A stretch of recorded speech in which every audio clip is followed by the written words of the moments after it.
ये क्वेश्चन है 28th। The left block in figure moves at a speed v towards right, the right block placed in equilibrium. तो ये right block equilibrium में है, left block v से move कर रहा है। All collisions to take place are elastic and the surfaces are frictionless. Show that the motion of the two blocks are periodic.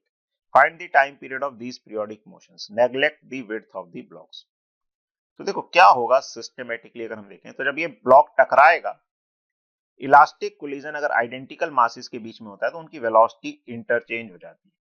तो ये वाला ब्लॉक रेस्ट पे आ जाएगा और ये वाला v से चलने लगेगा। अब स्प्रिंग मास सिस्टम है, एनर्जी तो लूज होगी नहीं उसकी, तो वापस जब ये ब्लॉक इसी पोजीशन पे आएगा और आके फिर टकराएगा फर्स्ट ब्लॉक से, इसको मैं ब्लॉक 1 ए बोल देता हूँ, इसको बी बोल देता हूँ। तो ए वाले ब्लॉक से वापस टकराएगा, फिर से इलास्टिक कोलिजन हो रहा है, तो वो अपनी सारी स्पीड जो है ए वाले ब्लॉक को दे देगा और खुद रेस्ट पे आ जाएगा।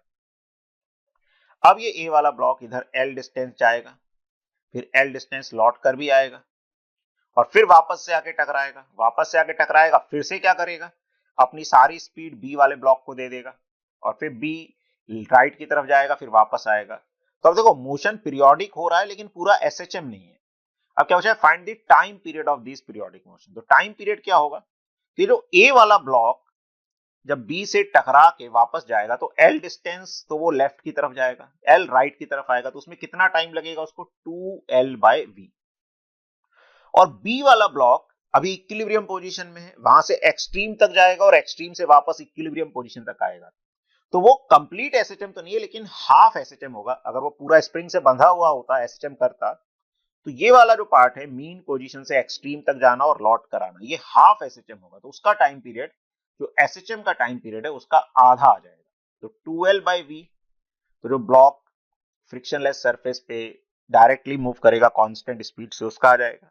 और एसएचएम का टाइम पीरियड 2π√m/k होता है, 2 से 2 कट जाएगा तो π√m/k। ये बी वाला ब्लॉक जब ए वाले ब्लॉक से टकराकर वेलोसिटी गेन करेगा और ऑसिलेट करेगा तो उसका टाइम आ जाएगा। तो ये पूरे पीरियोडिक मोशन का टाइम पीरियड आ जाएगा।